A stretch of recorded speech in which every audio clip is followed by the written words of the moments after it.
अब भैया डंडे तो खाए थे, लेकिन आपका महात्मा फुले बोर्ड बनवा दिया,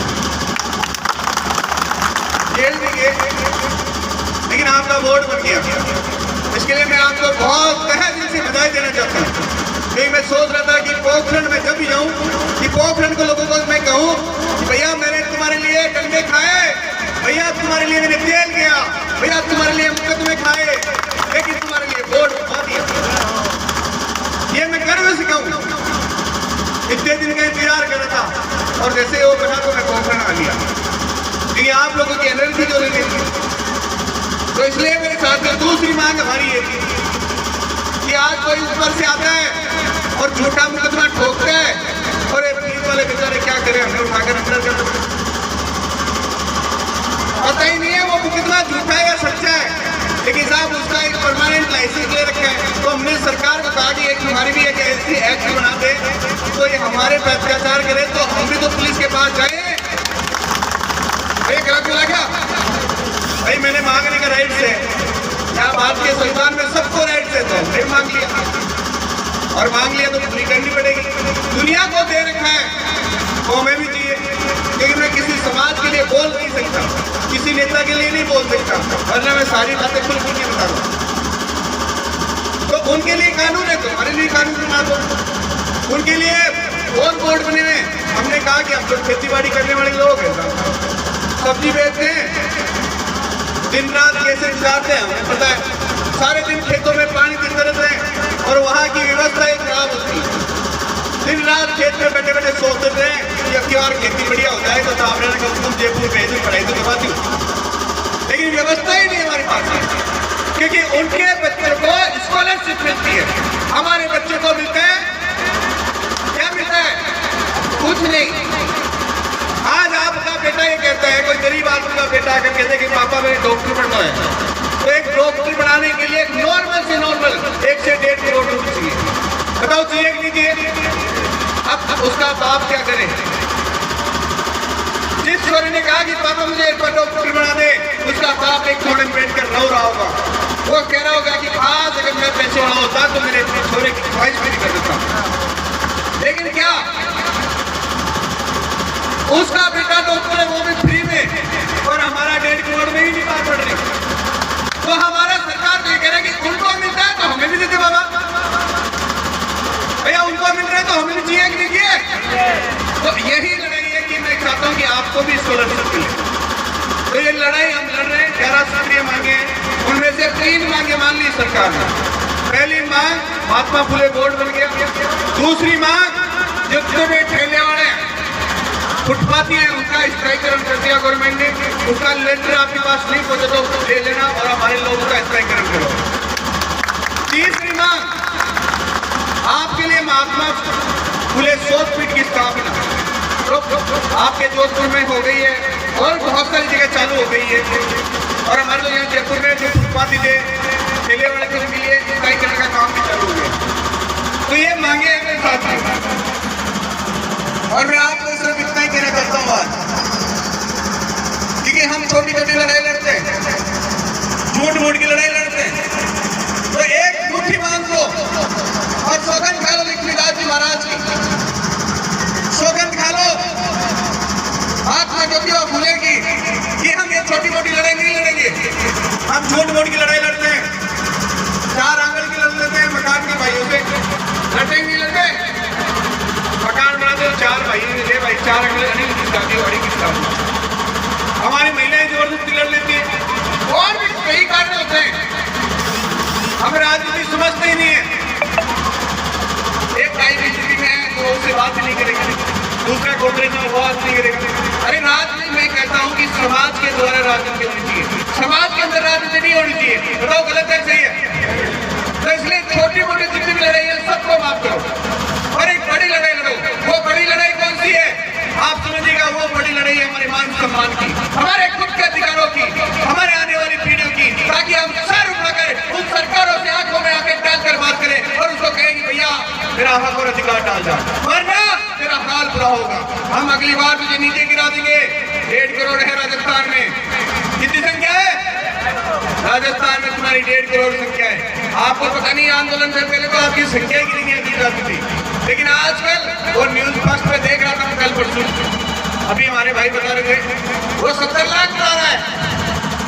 जब पहली बार मेरे इंटरव्यू लेने आए थे टीवी वाला, वो कहता है माड़ी भी होते क्या? बोले कहाँ है? मैंने कहा 1.5 करोड़ है। अरे यार क्यों झूठ बोल रहे हैं यार? अरे हमने देखा ही नहीं, सुना ही नहीं, तो संख्या हमने कभी गिना ही नहीं। लोग आते हैं जयपुर में ऐसी विधानसभा घेराव कर देते हैं, लोग आते हैं अपने हक और अधिकारों के लिए जयपुर जाम कर देते हैं। लेकिन हम तो 75 साल बाद में गए, 75 साल बाद भी अगर हम नहीं लेना चाहते हैं तो फिर हमसे मरा हुआ आदमी कोई नहीं है। और मैं आपको एक बात और कहना चाहता हूँ, जिस तरह हमारी माताएं बहनें फूल बरसा रही थी, मुझे बहुत खुशी हुई। लेकिन यहाँ हमारी संख्या कम है ही नहीं संख्या। वो इसका क्या कारण है मुझे पता नहीं है यहाँ का, लेकिन मैं इतना कहना चाहता हूँ हमारे से ज्यादा की संख्या वो होनी चाहिए। हमें आप बताइए, आपके यहाँ थाने में कोई थानेदार नहीं आ जाए कोई और, तो हम जी मैडम करते कि नहीं करते? करते हैं कि नहीं करते? तो अगर हमारी वाहन कोई थानेदार नहीं मिल रहा जाए पिताई का भी भाई जी हमारा काम हो जाए तो हो जाए। अरे बोलो तो सही। तो फिर हमारी बहनों को भी एक अधिकारी बनाओ, उनको बाहर निकालो, उनको सामाजिक परिवेश दो, समाज में बैठा उनको, ताकि समाज का तालमेल बने, उनको सामाजिक गतिविधियों का ज्ञान। हमारी लड़ाई यही है और इस लड़ाई से सबसे बड़ा फायदा होगा कि आज पूरे राजस्थान में जहां भी जगह जाते हैं एकजुटता आ गई, आपकी ताकत आ गई, आप में वो ताकत आ गई कि आने वाले विधायकों को ये कह सकते हो भैया मेरी मांग था वरना अगली बार मेरा तो वोट मिलेगा नहीं, भैया मेरी मांग था वरना तेरे को वोट मैं तो नहीं दूंगा। और इस प्रयास के द्वारा हमारी विधानसभा में ऐसे जोर जोर से उठाओ और मुख्यमंत्री जी को बताओ कि आपके समाज को ये 11 चीजें चाहिए, दे दो आप। ये जाएंगे यहाँ से विधायक जुट के जाएंगे जगह जगह से राजस्थान के दोस्त मेरे जाके मुख्यमंत्री जी को बताएंगे, तो मुख्यमंत्री जी बात मानेंगे कि नहीं मानेंगे हमारी? तो इसलिए जोर जोर से इनको कहो विधायक को कि भैया ये लेटर पकड़ रहे हमारी मांग का। और मुझे खुशी है उस बात की कि जब हम 84 क्रांतिकारी लोग जेल में थे, जब आपके हर व्यक्ति के सीने में दर्द था कि मेरे समाज का भाई वहां जेल में हुए, मुझे खुशी है उस बात की आपके कि आपने यहाँ ज्ञापन दिए, धरने दिए, प्रदर्शन किए। और ये तो मैंने तो कहा था जमानत मत करो, 10-20 दिन और रहने दो, लेकिन क्या करें वकील साहब के दिवाली की छुट्टियां को मिल ली साहब। इसलिए मैं तो आपको इतना धन्यवाद देता हूं कि आप जैसे क्रांतिकारी लोगों का धन्यवाद जो मुझे दर्शन हुए, और पूरे बुलंद आवाज के साथ फिर एक बार 3 नारों के साथ समर्थन दीजिएगा। हम हमारा हक मांगते। इन लोगों को तो पता ही नहीं है यार हक मांग रहे भीख मांगने। भाइयों 75 साल से आपने ठपाठप वोट दियो, 75 साल से टैक्स दियो, इस देश के नागरिक है, भारतीय संविधान में स्पष्ट का समानता का अधिकार है।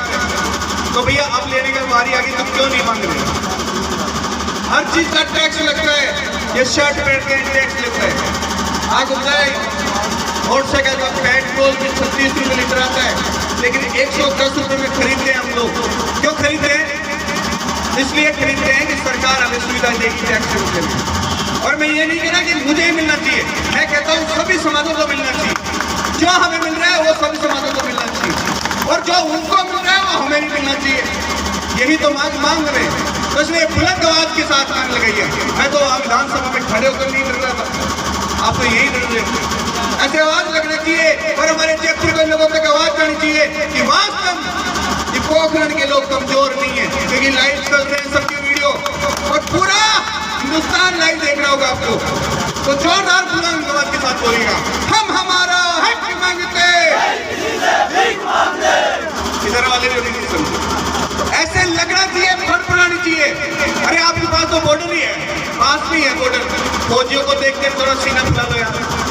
आग लगनी चाहिए परिवर्तन में, रोक पे खड़े हो जाने चाहिए और आपको लगना चाहिए कि हम लड़ाई सही लड़ रहे हैं और इस लड़ाई के लिए हम कुछ भी कर सकते हैं, क्योंकि यह आपके अधिकारों की लड़ाई है। आपको मैं ये पूछना चाहता हूँ, यहाँ 25 फरवरी को कोई गया था क्या? विधानसभा के राउंड गया था क्या? कोई नहीं गया। 15 सितंबर को गया था क्या? कोई नहीं गया। ये हमारे सही राम जी गए थे 25 फरवरी को, और जब 25 फरवरी को ये गए थे, अभी तो ये जवान है, और जिस दिन इनकी टाँट हिलने लग जाएगी, बुजुर्ग हो जाएंगे, उठने चलने की क्षमता नहीं रहेगी, तब इनका पोता अगर